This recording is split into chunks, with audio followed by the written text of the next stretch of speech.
solo a ti, Señor, porque tú eres el único que merece ser adorado, el único que merece ser amado. Y hemos llegado, hermanos, más rápido de lo que uno se imagina, al mes de septiembre, fiesta del amor. Un mes que el Señor va a usar para ministrar nuestros corazones en el amor. Recuerde que Dios es amor y el reino de los cielos se mueve por amor. Entonces, el amor más grande que hay es el amor de Dios. Parece que fuera el amor más fácil porque, ¿cómo no amar a Dios? Pero a veces el amor con que nosotros amamos a Dios no es el amor con que Dios merece ser amado, con que Dios quiere ser amado, porque para amarle hay que conocerle. Vamos a orar. Bendito Dios,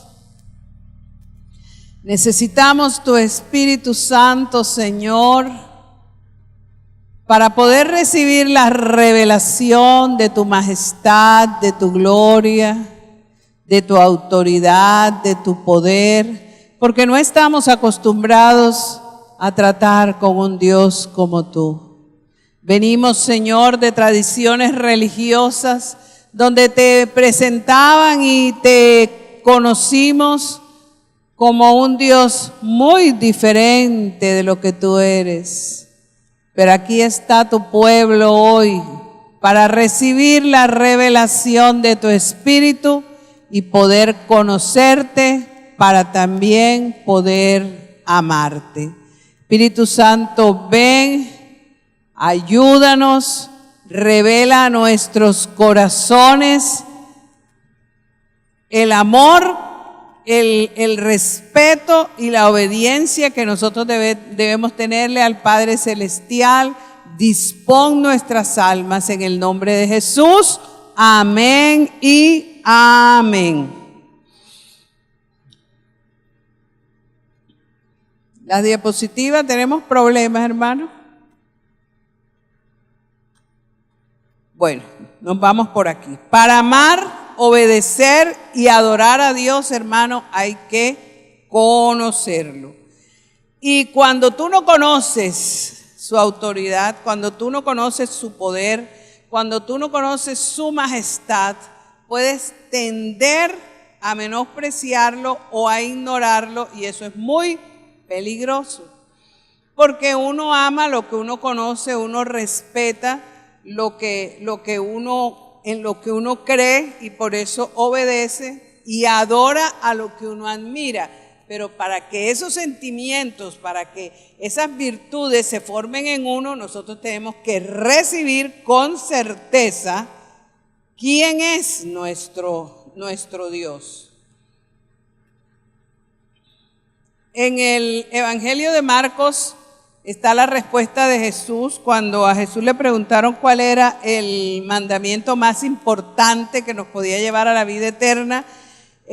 Dice, Jesús le respondió, el primer mandamiento de todos es: oye Israel, el Señor nuestro Dios, el Señor uno es.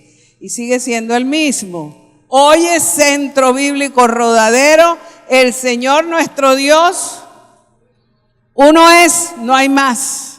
Él dice, yo soy el primero y el último, yo soy el alfa y la omega. Jehová uno es. Y amarás al Señor tu Dios con todo tu corazón y con toda tu alma y con toda tu mente y con toda tu fuerza. Este es el principal mandamiento. Y el segundo es semejante: amarás a tu prójimo como a ti mismo. Y dice, no hay otro mandamiento mayor que este. Es decir, lo más importante de cumplir en la vida es este mandamiento, porque engloba a todos los demás. Jehová tu Dios uno es, y lo amarás con toda tu mente, con toda tu alma, con todas tus fuerzas, con todo tu ser, y amarás a tu prójimo como te amas a ti mismo.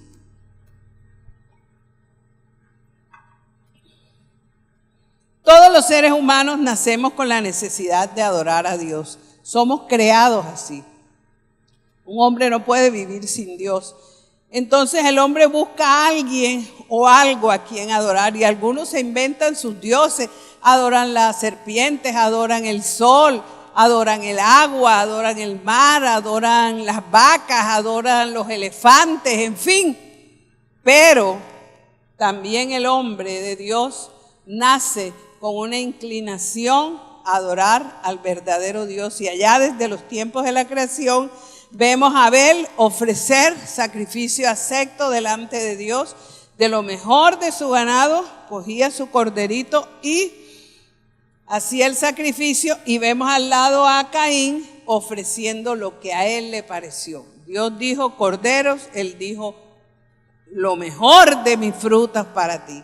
Dios aceptó el de Abel, no aceptó el de Caín. Caín se puso furioso, le dio envidia y mató a su hermano. Eso sigue pasando hoy. Los hombres siguen deseando adorar a Dios a su manera como Caín, pero solamente hay una, como Abel. Adorar como Dios dice que debe ser adorado. Desde la caída de Satanás hay una guerra universal por la adoración. Satanás, Lucifer, el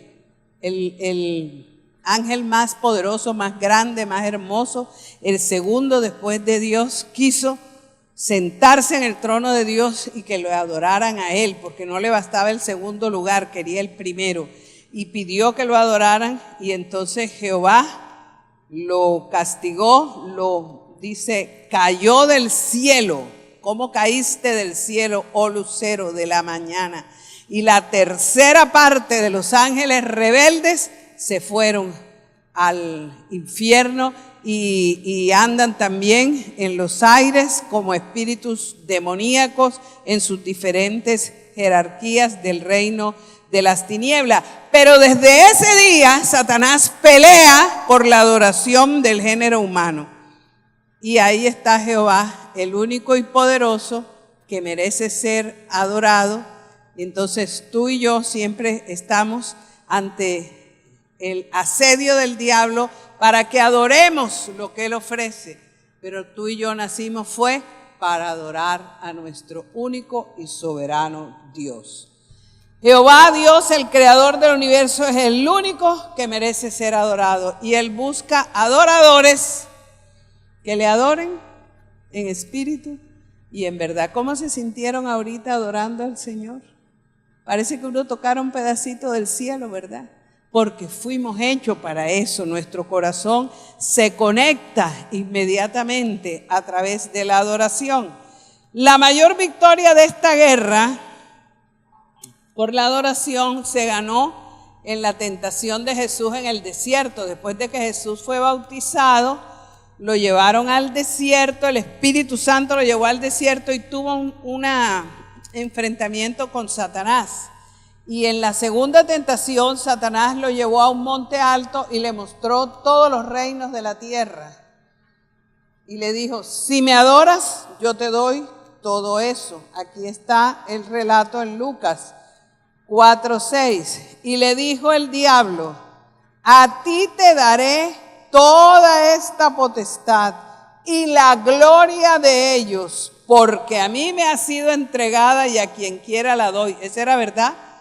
Adán la había perdido y él había recibido todo este mundo. Y él le dice a Jesús, todo esto que tú ves aquí te lo doy. Si tú postrado me adoras, todos serán tuyos. ¿Qué era lo que quería Satanás? La adoración. Y en aquel momento único y especial de la historia, todo quedó en vilo, el cielo esperando cuál iba a ser la respuesta de Jesús. Y Jesús le responde, vete de mí, Satanás, porque escrito está, al Señor tu Dios adorarás y a Él solo servirás. En la cruz se dio la victoria completa. Dice Colosenses que los poderes de las tinieblas fueron exhibidos públicamente y Jesucristo venció sobre la muerte, sobre el infierno, sobre el pecado, fue la victoria completa. Pero la guerra sigue porque todavía Satanás está suelto. Pero esa guerra terminará cuando Jesús venga en su segunda venida como Rey de Reyes y Señor de Señores, y el diablo ya saldrá de circulación y Jesús será el único gobernante de una nueva creación. Esa es la historia que la Biblia nos narra para el futuro. El cristiano de hoy se mueve entre los conceptos religiosos tradicionales y el conocimiento de la palabra del Dios vivo. Como nosotros en su mayoría venimos de una religión llena de tradiciones, algunos sí nacieron en el Evangelio, pero otros no tuvimos esa bendición. Entonces nosotros aprendimos a conocer a Dios como nuestros padres en su buena fe nos lo mostraron. Entonces yo me acuerdo que cuando yo me iba a acostar, mi mamá se sentaba con nosotros y nosotros juntábamos nuestras manitos, niños. Ángel de la guarda, dulce compañía, no me desampares ni de noche ni de día. Todavía me acuerdo, hermano, tengo 70 años y todavía me acuerdo. Queda aquí grabado y queda aquí grabado. Entonces, así hay muchas cosas, las procesiones, la exposición del Santísimo, la confesión, la comunión, todo eso está metido aquí en nosotros y en algunos momentos yo sentía como compasión de Jesús. Ay, pero pobrecito Jesús, todo lo que tuvo que sufrir por nosotros, pero nunca lo vi como el Rey que Él es, como la majestad de Jesús. Eso lo he venido a conocer ahora en el Evangelio y ahora lo respeto más y ahora lo amo más y ahora lo valoro más porque ahora lo conozco más, porque ahora sé de Dios, no lo que me dijeron mis abuelos, no lo que me dijeron mis profesoras en un colegio de monjas, sino que ahora sé de Dios lo que Él dice en su palabra que Él es. Y créame que es bien diferente la perspectiva del amor de Dios desde un contexto religioso a el contexto de la palabra de Dios. ¿Por qué no amamos, obedecemos y adoramos a Dios como Él se lo merece? Hermano, por una sola razón, porque no le conocemos. Nosotros decimos que amamos a Dios, pero muchas veces hacemos lo que a nosotros nos provoca. Jesús dice, el que me ama es el que guarda mis mandamientos. Pero nosotros a veces hacemos lo que a nosotros nos parece bien y Dios nos ha dicho, no hagas tal cosa y nosotros lo hacemos porque no tenemos como la conciencia de la grandeza de Dios. Nuestro encuentro con Cristo lo cambia todo. Aprendemos el verdadero amor, la verdadera adoración a Dios. Aquí el corazón, yo recuerdo la primerita vez que yo entré a una iglesia cristiana y estaban en la alabanza y yo empecé a llorar y yo decía, ¿por qué lloro? Porque por primera vez mi espíritu estaba recibiendo ese quebranto de la presencia de Dios. Entonces nuestro corazón va aprendiendo a amar a Dios, pero todavía tiene luchas con los conceptos anteriores. El Espíritu Santo nos revela quién es Dios. Y entonces nosotros conocemos un Dios real, un Dios que está cerca, un Dios amoroso, un Dios poderoso. Y eso ocurre en nuestro tiempo de conversión. Poco a poco vamos cambiando nuestro concepto de Dios. Dios siempre ha querido tener un pueblo cercano. Dios siempre ha querido tener un pueblo a quien Él le pueda dar todo lo que Él desea darle. Primero el intento fue con Adán y Eva, después fue con Noé, pero todo eso se fue cayendo y llamó a Abraham, anciano ya, y su mujer anciana y estéril, y de esa pareja, de donde era imposible, sacó Dios un pueblo tan numeroso como las arenas del mar y como las estrellas del cielo, y con el anhelo de que ese pueblo se dejara gobernar de Él, porque Él sabía que Él podía darle la mejor opción de vida. Y así tuvo Abraham, Isaac, Jacob, José, las 12 tribus, los reyes, los jueces, en fin, toda esa historia, los patriarcas del pueblo de Israel. Y el pueblo de Israel es un ejemplo de cómo Dios se relaciona con sus hijos. Nos muestra cómo Dios se goza en bendecirnos cuando hacemos lo que Él dice, pero también lo peligroso que es caer bajo la justicia de Dios cuando nos apartamos de Él. ¿Sabe una cosa? Dios nunca nos disciplina o hace justicia sobre nosotros de un momento para otro. Él empieza a avisar. Y ya cuando no tiene otra opción, viene la disciplina sobre nuestras vidas. Y también nos enseña las terribles consecuencias de obedecer y adorar a otros dioses. Porque Jehová nuestro Dios, uno es.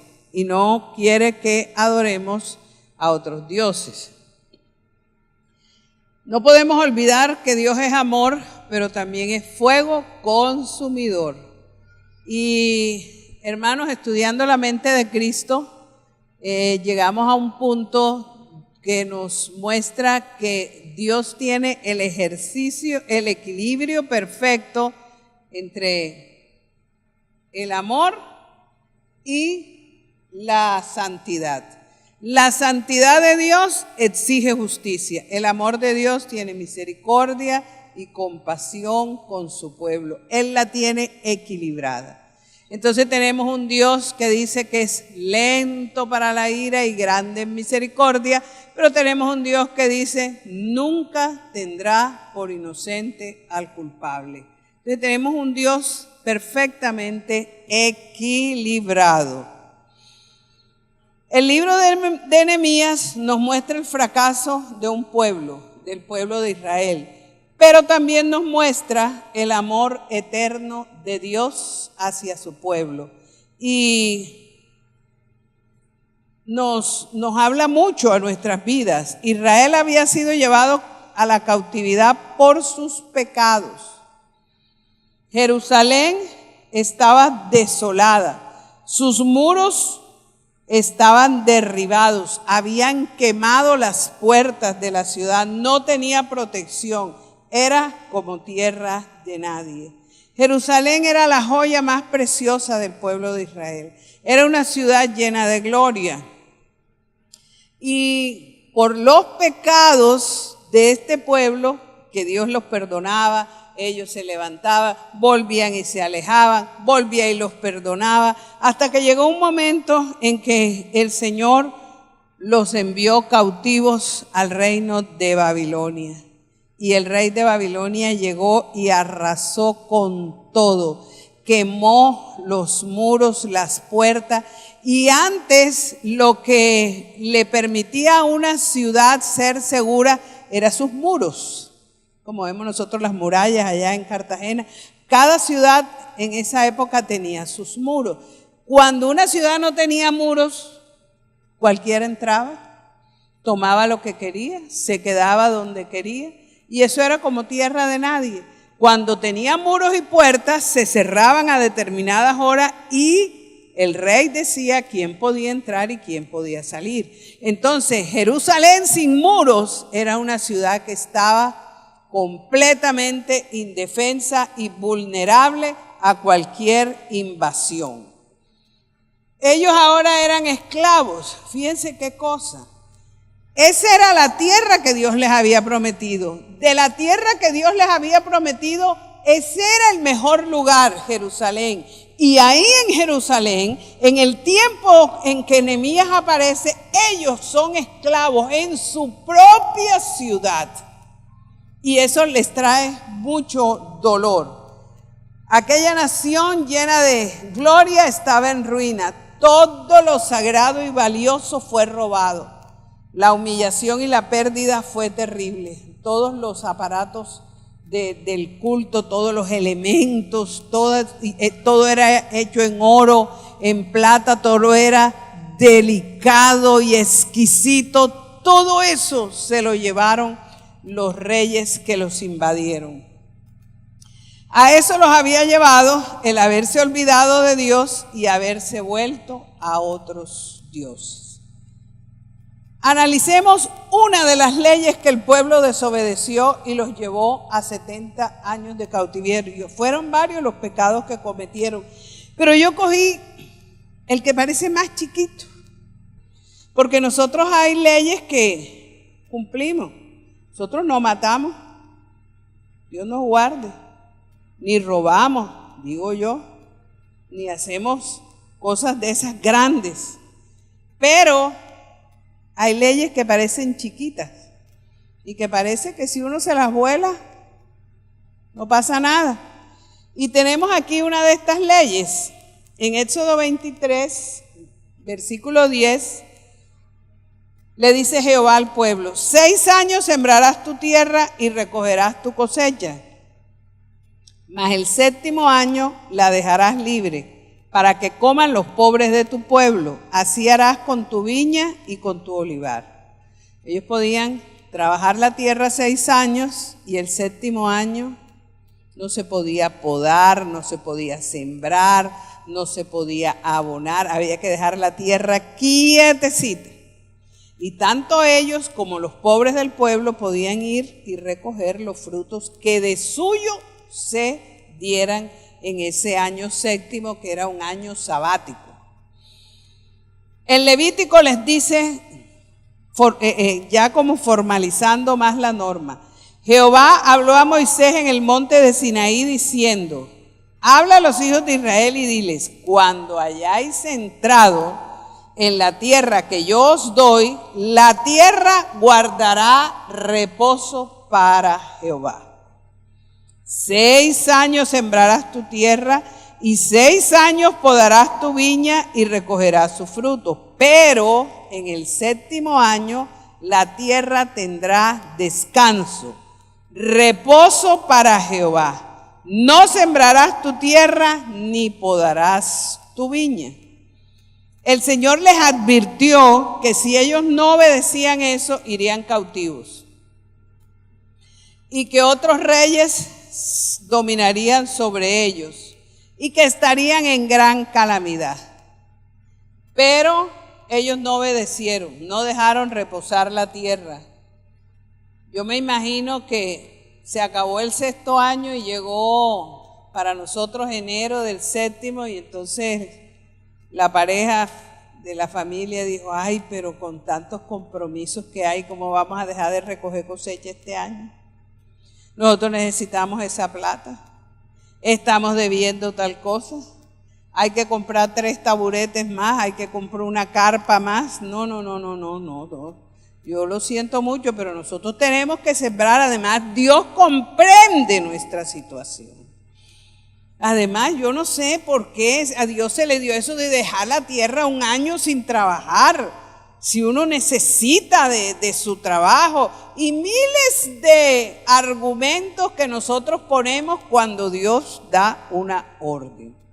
Porque en realidad a cualquiera de nosotros puede pensar: pero ¿y por qué hay que dejar la tierra descansar 1 año? ¿Quién ha dicho que la tierra descansa? No sé, pero el creador de la tierra de alguna manera debe saber que si se deja 1 año de descanso después de 6, y se vuelve a cosechar, la cosa debe ir mejor. Pero ellos no quisieron hacer caso y se volaron esa norma por 70 años. 70 años sabáticos se los volaron. Iba pasando el 1, no pasó nada. En ese tiempo, cuando Dios se enojaba, la reacción era inmediata: caía muerto, venía una peste, se abrió la tierra y se lo tragó. Pero sembraron, recogieron la cosecha y no pasó nada, y ahí fueron, deslizándose. Como cuando Dios dice: no forniques, pero fornicó y no pasó nada. Ay, no, estoy enterito, no pasó nada. Y vuelve y fornica y no pasó nada. Y vuelve y no pasó nada. O roba y voy a coger esta platica y después la pongo. Ay, no pasó nada. No pasó nada. Pero llega el día en que pasa.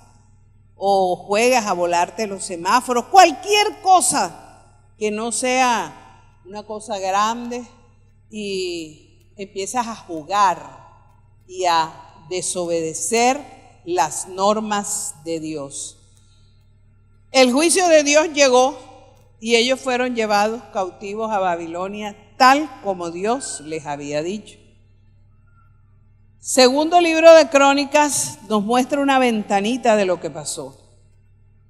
Y Jehová, el Dios de sus padres, envió constantemente palabra a ellos por medio de sus mensajeros, porque Él tenía misericordia de su pueblo y de su habitación. Esa es otra cosa, que Dios les mandaba razón cada rato.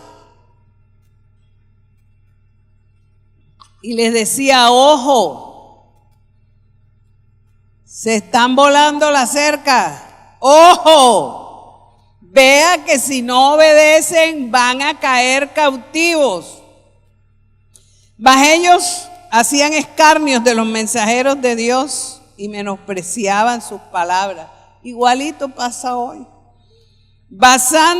Burlándose de sus profetas, hasta que subió la ira de Jehová contra su pueblo, y lea conmigo, y no hubo ya remedio. Ese es el punto terrible, hermano. Cuando uno obliga a Dios con su desobediencia y con su impiedad a llegar a un punto donde Dios dice, ya no hay remedio, ya me toca ejercer mi justicia sobre mi creación. Por lo cual trajo contra ellos al rey de los caldeos, ya se los había anunciado, que mató a espada a sus jóvenes en la casa de su santuario, todos los utensilios de la casa de Dios, los tesoros de la casa de Jehová, los tesoros de la casa del rey y de sus príncipes, todo se lo llevó a Babilonia, tal como se le había dicho.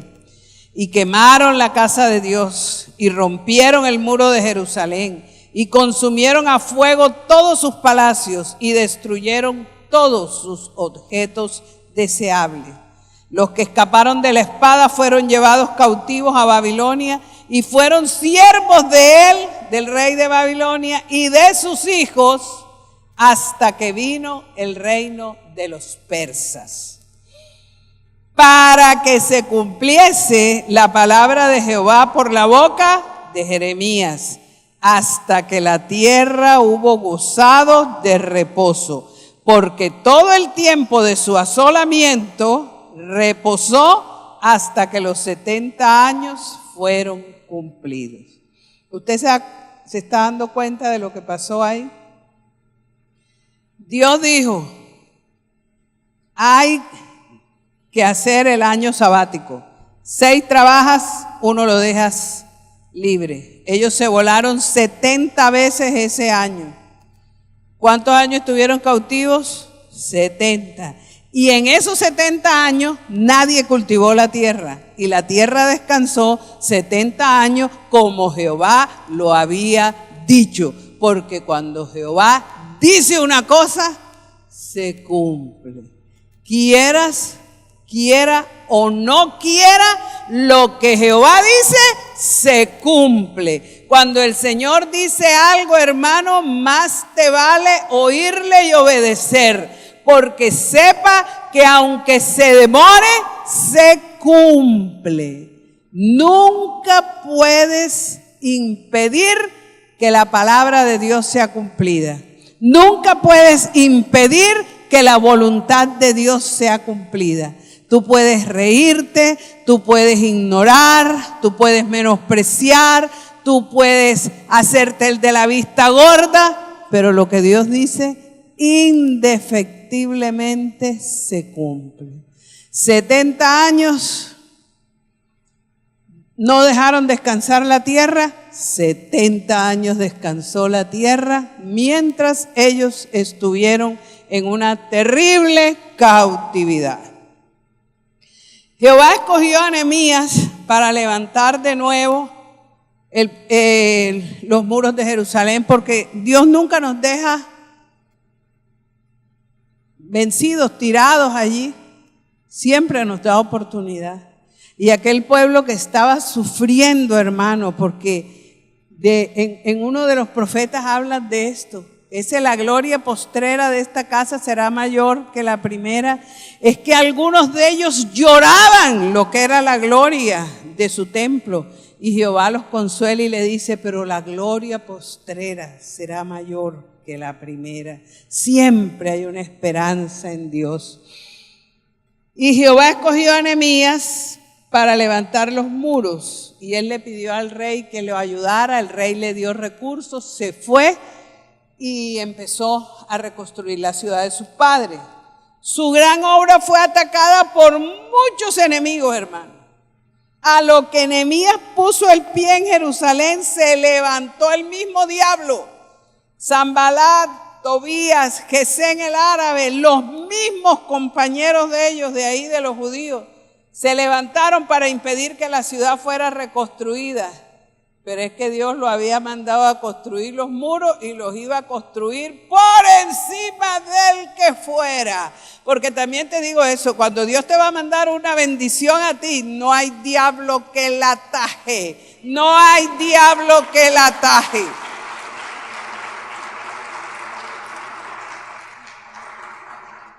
Él puede sacar su ejército. A Nehemías le sacaron un ejército de enemigos. Pero el hombre estuvo firme y logró animar al pueblo a no cesar la obra hasta que un día los muros estuvieron construidos. Cuando la obra fue concluida hubo una gran alegría. Y el pueblo le daba gracias a Dios por haberlos ayudado a vencer sobre sus enemigos y volver a tener una ciudad segura.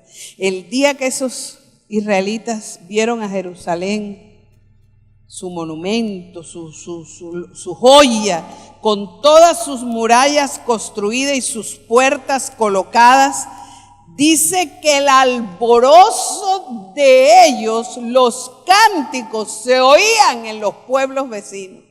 Voz de fiesta había en Jerusalén. Y ordenaron que hicieran platillos deliciosos y los pasaran de una casa a otra y que todos se reunieran en gran fiesta porque Dios había levantado a su pueblo. Después de esa victoria, el sacerdote Esdras llamó al pueblo a reflexionar. ¿Cómo habían llegado a esa terrible situación? Después de las risas, después de los abrazos, después de la alegría, el sacerdote, el pastor, se paró frente al pueblo y le dijo, bueno, vengan acá. Ahora vamos a analizar por qué fue que llegamos a donde llegamos. Dios nos ha sacado, pero ¿por qué fue que llegamos acá? Para que no nos vuelva a pasar. El capítulo 9 de Nehemías es un relato detallado, clarito, del caminar de Israel con Dios y de cómo Dios ama a su pueblo. Se parece mucho a nuestra propia historia y vale la pena considerarlo para que no nos pase a nosotros lo mismo, que vayamos a ser esclavos en la tierra de bendición que Dios nos dé, imagínese usted. Entonces, nos conviene mucho ponerle mucha atención a esto. Tal como Dios dijo, así ocurrió. Y en Nehemías 1 cuenta que llegaron unos primos de Nehemías a visitarlo donde el rey persa y él les preguntó, ¿cómo está la gente del pueblo? Y ellos le dijeron, los que quedaron de la cautividad están en gran mal y afrenta. No solamente estaban en pobreza, estaban en afrenta, en vergüenza, en escarnio. Eran una ciudad sin muros, eran una burla para las demás ciudades. Todo el que le diera la gana de hacerles lo que quisiera se lo podía hacer porque estaban completamente indefensos. Y el muro de Jerusalén derribado y sus puertas quemadas a fuego. Entonces el sacerdote Esdras llama, dice que, hermanos, qué bueno que ustedes se leyeran esa historia. El sacerdote se paró en el templo y estaba todo el pueblo, dice, los hombres, las mujeres, los jóvenes, los niños, los sacerdotes, el rey, todo el mundo estaba ahí cuando Esdras comenzó a hablar. Y estando en pie confesaron sus pecados y las iniquidades de sus padres. Y puestos de pie en su lugar, leyeron el libro de la ley de Jehová su Dios, la cuarta parte del día, y la cuarta parte confesaron sus pecados y adoraron a Jehová su Dios. Una profunda convicción y arrepentimiento los llevó, hermanos amados, a leer la palabra. La cuarta parte del día son 6 horas. Se pasaron 6 horas. En el templo no había sillas, era de pie. 6 horas el pueblo, Esdras leyendo y el pueblo escuchando la ley de Dios. Y Esdras diciéndole las leyes que ellos habían transgredido y cómo Dios había sido bueno, pero ellos no habían querido oír. Y 6 horas más confesando sus pecados. Eso tuvo que ser algo tremendo, eso tuvo que conmover el cielo. 6 horas declarando la palabra y 6 horas confesando, arrepintiéndose, pidiendo perdón a Dios por el mal que había hecho el pueblo. Esas son las cosas que ocurren cuando tú conoces quién es tu Dios y quién eres tú. Ahí sí, tú ves la verdadera dimensión y entonces tú adoras su majestad y entonces tú le obedeces porque tú te das cuenta que tú eres así y Dios es infinito. Porque nosotros tenemos una tendencia a creer que somos wow, lo último, pero hermanos, somos así y Dios es infinito. Entonces Él merece que lo adoremos y que le obedezcamos. Comenzó Nehemías: levantaos, bendecid a Jehová vuestro Dios desde la eternidad hasta la eternidad, y bendígase el nombre tuyo glorioso y alto sobre toda bendición y alabanza.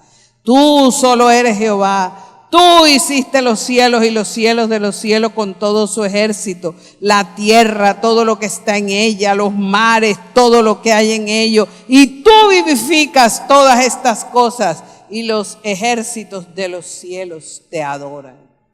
El arrepentimiento genuino que ellos habían tenido les había dado la capacidad de valorar la majestad de Dios. No se habían dado cuenta quién era el creador de esos cielos, quién era el que gobierna el universo. Y así nos pasa a nosotros. Podemos ver el más hermoso paisaje. ¡Ay, qué lindo, qué hermoso! Tomamos fotos, la selfie, la no sé qué.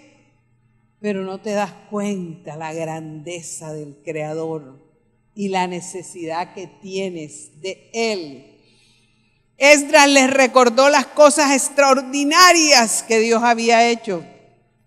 Porque cuando tú conoces las obras de Dios, lo admiras y le temes y le adoras. Dice: tú eres, oh Jehová, el que escogiste a Abraham y lo sacaste de Ur de los Caldeos y le cambiaste el nombre, le pusiste a Abraham, que quería decir padre de multitudes, porque de un par de ancianos con una mujer estéril sacó un pueblo mayor en número que las estrellas del cielo. Hallaste fiel su corazón delante de ti, hiciste pacto con él para darle la tierra del cananeo, para dársela a su descendencia, y cumpliste la palabra porque eres justo. Estaban proclamando la justicia de Dios. Miraste la aflicción de nuestros padres en Egipto, oíste el clamor de ellos en el Mar Rojo. El sacerdote Esdras los estaba llevando al inicio de la historia que muchos de ellos habían olvidado, y la generación que olvida a su Dios deja de adorarlo y se vuelve a otros dioses. Los mayores tenemos una obligación sagrada de contarle a nuestros hijos y nietos la gloria de Dios. No pierdas tiempo. Tenemos enemigos, el televisor, el internet, el celular, y es más cómodo que el niñito esté viendo el de él y tú el tuyo, pero detente por lo menos un rato y cuéntale las maravillas de Dios, porque si Él no conoce lo que tú conoces, Él no lo amará como tú lo amas. Él no podrá. Y miraste la aflicción de nuestros padres en Egipto y oíste el clamor de ellos en el Mar Rojo. Hiciste señales, maravillas contra Faraón. Mandó las 10 plagas esas terribles, porque sabías que habían procedido con soberbia contra ellos. Y oye lo que le dice, y te hiciste nombre grande como en este día. Se da cuenta cómo Dios fue creciendo delante de ellos, cómo Dios fue tomando su verdadera dignidad, su majestad. Dividiste el mar, pasaron en seco. A sus perseguidores los echaste en las profundidades como una piedra en profundas aguas. El recuerdo de aquellas cosas maravillosas que algunas de las generaciones mayores habían visto provocó una reacción de adoración y temor a Jehová. Y yo cerraba mis ojos y podía imaginarme a los abuelos llamando a sus nietos y abrazando a sus hijos y decirle: fue tan maravilloso todo lo que Dios hizo. Ustedes tienen que amarlo y adorarlo como nosotros lo adoramos. Tienen que aprender. Y yo quiero que ustedes un segundo cierren sus ojos y piensen en las maravillas que Dios ha hecho en ustedes. Piensen en eso, hermano. Dejen que la gratitud y la adoración fluya de sus corazones.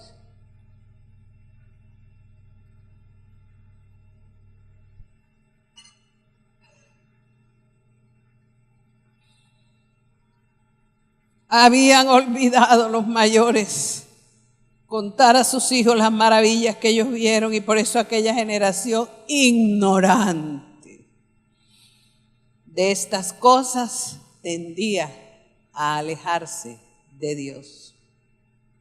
El temor de Dios hay que enseñarlo, hermanos. El temor de Dios no se aprende, por ejemplo. Esa fue una dura lección que mi esposo y yo tuvimos que vivir. Porque nosotros creíamos que nuestros hijos, al ver cómo nosotros temíamos a Dios, aprenderían a temerlo. Pero no fue así. Tuvimos grandes luchas, peligros de perder a alguno de ellos. La seducción del mundo es muy fuerte para el joven. Y nosotros creíamos que esos muchachos iban a creer de Dios lo que nosotros creíamos, amar a Dios como nosotros lo amábamos, a temer a Dios como nosotros lo temíamos, pero no era así. Y de ahí comenzamos a enseñar a la iglesia: el temor a Dios se enseña, el temor a Dios no se aprende, por ejemplo. Por eso tenemos todas las escuelas dominicales, prejuveniles de los jóvenes, porque necesitamos enseñarle a esas generaciones a temer a Dios. Descuidar esta labor de enseñanza y formación espiritual nos puede llevar a perder las bendiciones de nuestras generaciones. Y qué triste, hermano, que nosotros con esfuerzo y con amor forjemos un paquete grande de bendiciones para nuestros hijos, pero ellos no puedan disfrutarlos porque se alejen de su Dios. Por eso tenemos que cuidar las generaciones. Nehemías les contaba: con columna de nube los guiaste, con columna de fuego de noche para alumbrar el camino. Un Dios cariñoso, paternal. De día el sol del desierto era ardiente, venía la nube. Cuando empezaba a enfriar, se encendía la columna de fuego. Eso es muy grande, hermano, lo que hizo Dios. Y calentaba el ambiente para que su pueblo estuviera atemperado. Y le daba luz a través de la columna de fuego. Pero los nuevos, los jovencitos, los niños, no vieron eso, no lo sabían. No podían tener la gratitud que los viejos tenían. Sobre el monte Sinaí descendió, hablaste con ellos, les diste los mandamientos. Los mayores recordaban los mandamientos, porque eso fue terrible. El monte de Sinaí temblaba, habían relámpagos, la voz de Dios era como un trueno cuando le dio la ley al pueblo. Pero los niños no vieron eso, porque ya había pasado. Los jóvenes ¿Cómo lo sabrían? A través de la boca de sus padres. Pero ellos se habían olvidado de enseñarlo a sus generaciones y ellos mismos se habían descuidado y se habían deslizado lentamente hacia otros pueblos y hacia otros dioses. Así como dejaron de dejar descansar la tierra, así fueron haciéndose amigos de otros pueblos y adorando a otros dioses y lentamente se fueron alejando del Dios verdadero.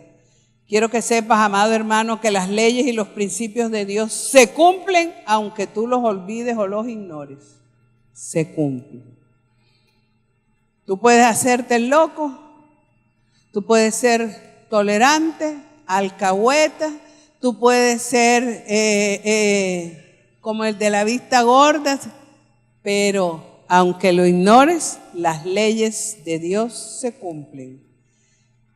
Le sigue diciendo, le diste pan del cielo, y yo me ponía a pensar, verdaderamente, eso fue muy grande.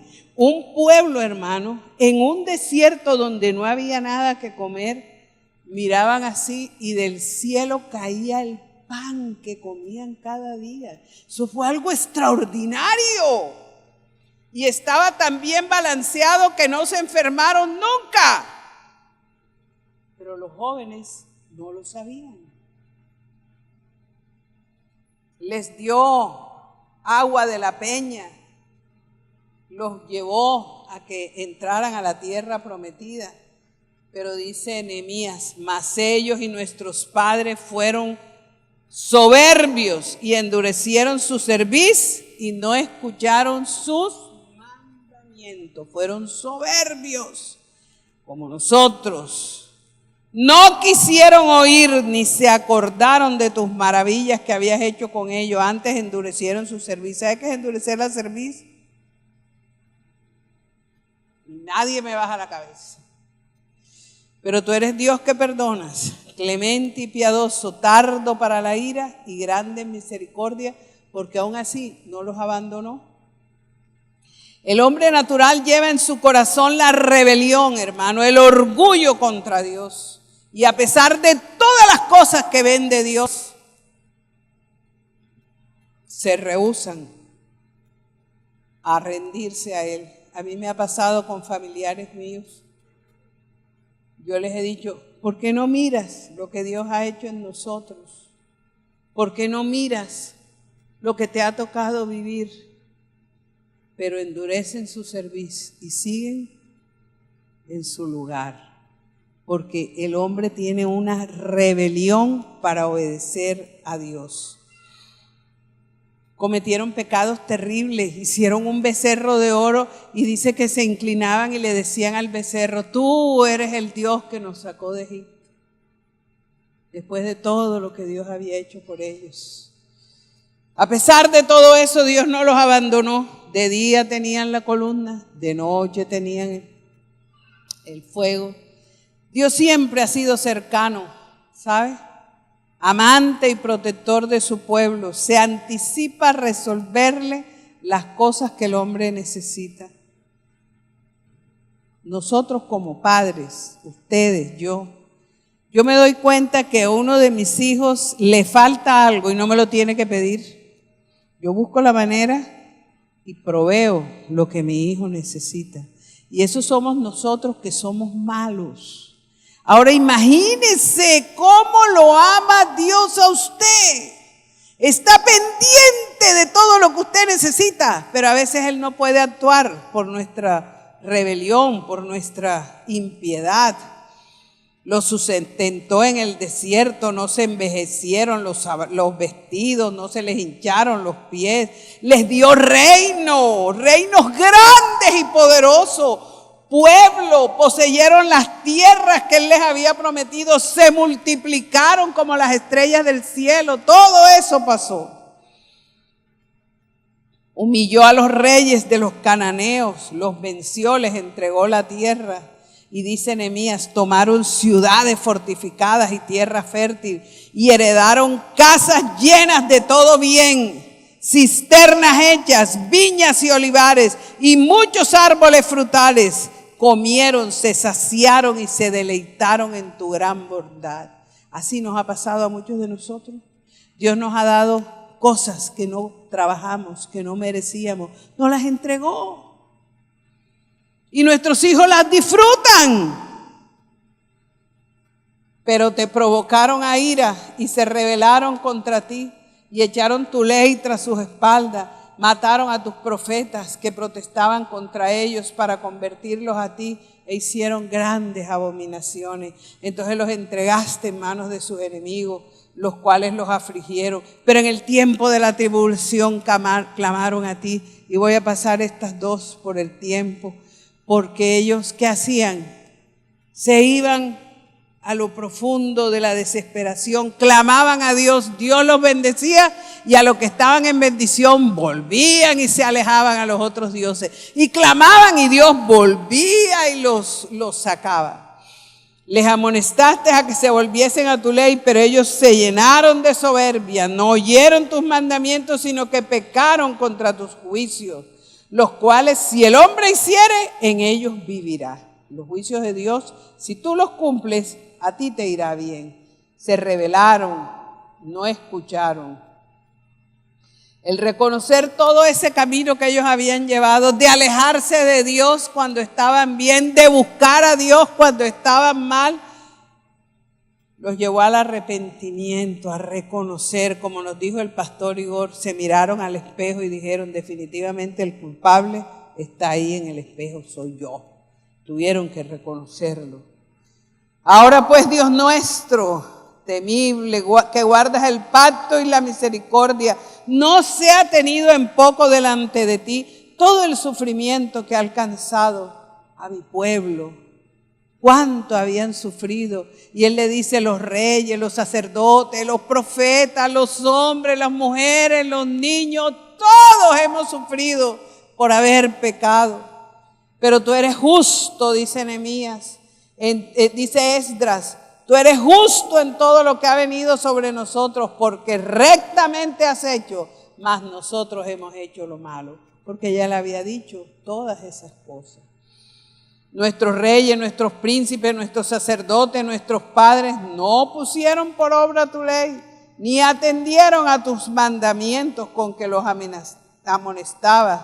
Y ellos, esta palabra es tremenda, ellos en su reino, en el reino que Dios te ha dado, en tu empresa, en tu casa, en tus propiedades, en tu finca, en tu comodidad, te puede pasar lo mismo. Y en el mucho bien que les diste y en la tierra espaciosa y fértil que entregaste delante de ellos, no te sirvieron ni se convirtieron de sus malas obras. Se comieron toda la bendición, pero siguieron en sus 13. Y los versículos 36 y 37 son el reconocimiento de lo que ocurre a un pueblo que se aparta de Dios. Así como le pasó al pueblo de Israel, así también nos puede pasar a nosotros. Y dice Nehemías, dice Esdras en el libro de Nehemías, he aquí que hoy somos siervos. Él está parado en Jerusalén, en donde fueron reyes, y dice, he aquí que hoy somos siervos. Henos aquí, Dios, siervos en la tierra que diste a nuestros padres para que comiesen su fruto y su bien. En esa tierra que era de ellos, de sus hijos, de sus nietos, de sus bisnietos, tierra que fluía leche y miel, tierra de riqueza y de poder, ahí ahora eran un pueblo esclavo. Y se multiplica su fruto. Pero para los reyes que has puesto sobre nosotros por nuestros pecados, quienes se enseñorean sobre nuestros cuerpos y sobre nuestros ganados, conforme a su voluntad. Y dice, y estamos en grande angustia. Terrible resultado de alejarse de Dios, pero siempre hay oportunidad. Y el pueblo arrepentido decidió hacer un pacto con Dios. Dice Esdras, a causa pues de todo esto, nosotros hacemos fiel promesa y la escribimos firmadas por nuestros príncipes, por nuestros levitas, por nuestros sacerdotes. Hicieron como un acta grandísima y todos los que tenían conocimiento la firmaron. Reyes, sacerdotes, profetas, levitas, hombres, mujeres, jovencitos, todos firmaron ese pacto. Se reunieron con sus hermanos y sus principales para protestar y jurar que andarían en la ley de Dios que fue dada por Moisés, siervo de Dios, y que guardarían y cumplirían todos sus mandamientos, decretos y estatutos de Jehová nuestro Señor. Nosotros también tenemos la oportunidad de reconocer que muchas cosas que nos han ocurrido es porque hemos subestimado a Dios y por ignorar quién es Él, nos hemos levantado contra Él, creyendo que nosotros podemos dejar de lado a Dios. Nunca podrás, hermano. Sin mí, dice Jesús, nada podéis hacer. Sin Él no hay paz, sin Él no hay vida. Se sobrevive en el mundo, pero si tú quieres la verdadera vida, está en Jesús. Es tiempo de hacer como aquel pueblo un nuevo pacto para seguir escribiendo la nueva historia que ha comenzado. Aquí tengo los papelitos que ustedes escribieron hace 2 domingos, donde el Señor nos dijo que iba a hacer un corte para dejar atrás el pecado, el fracaso, la ruina, la maldad. Y yo lo he levantado junto a mi corazón delante de Dios. Ya tengo testimonios, como 4 testimonios de respuestas de estos papelitos.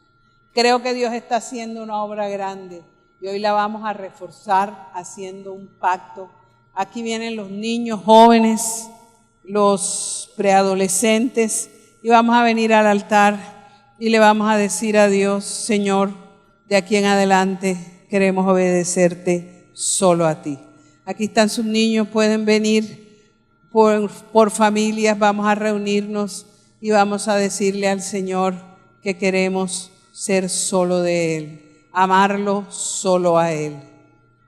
¿Pueden venir al altar, por favor? Aquí tenemos lo más precioso de la iglesia, hermano, la semilla. Cuando yo no esté, ellos estarán aquí predicando. ¿Y cómo no los vamos a cuidar? Hay que contarle las maravillas de Dios. ¿Quién hizo esto? ¿Quién nos ha traído hasta aquí? Se lo puede llevar con la mamá, el papá, para que oren juntos como familia.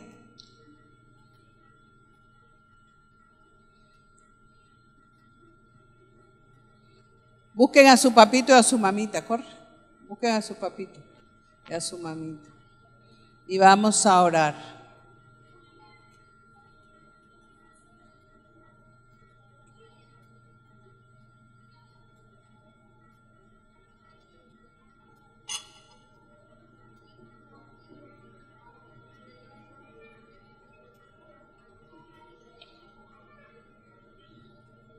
¿Tu papito dónde está? Vaya, búsquelo.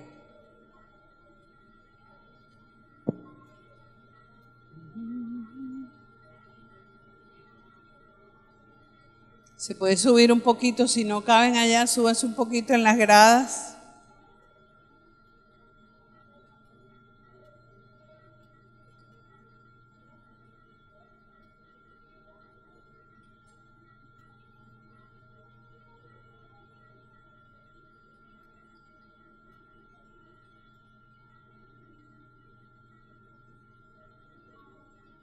Los que están allá sentados, no importa que no tenga su familia aquí, podemos orar juntos y pedirle al Señor su bendición.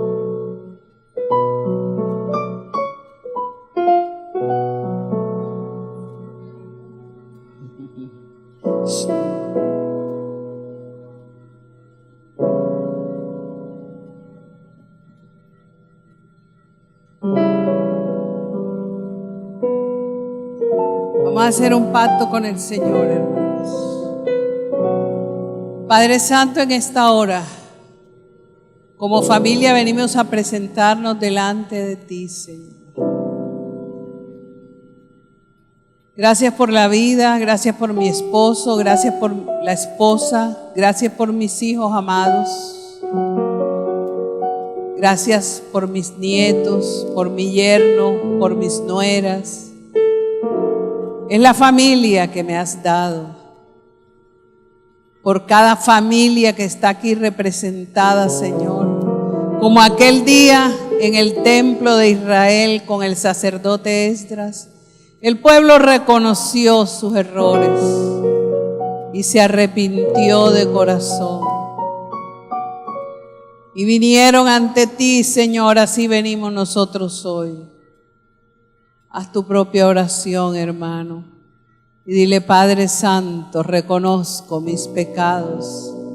Reconozco, Señor, que por ignorancia, por no conocer tu majestad y tu gloria, muchas veces, Señor, te he ofendido, te he menospreciado, te he subestimado, te he ignorado en mis caminos, en mis decisiones. Y me han pasado cosas, Dios, y he perdido cosas también. Pero ya no quiero que me vuelva a pasar, Señor. Tú me has dado la oportunidad de hacer un corte y dejar el pasado atrás y comenzar un nuevo tiempo como familia y como persona. Y hoy vengo a presentarte mi familia, mis hijos te los presento, Señor. Cada uno de ellos, mis nietecitos amados, Señor. Oh Padre, te prometemos cada uno de nosotros obedecerte. Te prometemos amarte. Queremos andar en tus caminos. Tú conoces que somos frágiles, tú conoces que somos de barro. Tú conoces, Señor, que muchas veces queremos hacer el bien y no lo hacemos. Pero una cosa te decimos hoy de corazón: yo quiero que tú seas mi único Dios. Guárdame de irme hacia otros pueblos y hacia otros dioses. Guárdame, Señor, de provocar tu ira. Guárdame que llegue un día que tú digas: ya no se puede remediar, ya no hay más nada que hacer. Y lleguemos a ser esclavos en la tierra que tú nos diste. Dios, guárdanos, por favor, y danos la oportunidad en este nuevo comienzo de recoger a aquella generación de nuestros hijos que se olvidó de su Dios. Los traigo con lazos de amor a ti. Señor, los traemos con lazos de amor al cuerpo de Cristo, Señor. A un encuentro contigo los levanto, cada uno de ellos. Perdónanos porque no supimos mostrarle tu gloria, no supimos mostrarle quién eras, no supimos mostrarle tu autoridad y tu majestad, no supimos ponerte por encima de las cosas de este mundo, no supimos decirle que lo que tú decides nadie lo puede impedir, que tú reinas sobre todo. Perdónanos, Dios mío. Y ayúdanos a recuperar el tiempo, como dice Joel. Y os restituiré los años que se comió el pulgón, el revoltón, la langosta y el saltón. Señor, recupéranos esos años. Recupéranos esos hijos. Y los que están aquí, Señor, guárdalos. Señor, que cada día te amen más. Y que aprendan, Señor, tu gloria y tu majestad y se la digan a los hijos de ellos y a sus nietos. Y hasta que venga, Señor, haya un pueblo que te conozca, que te ame, que te respete y te adore. Te damos gracias, Señor, porque yo sé que tú estás oyendo esta oración.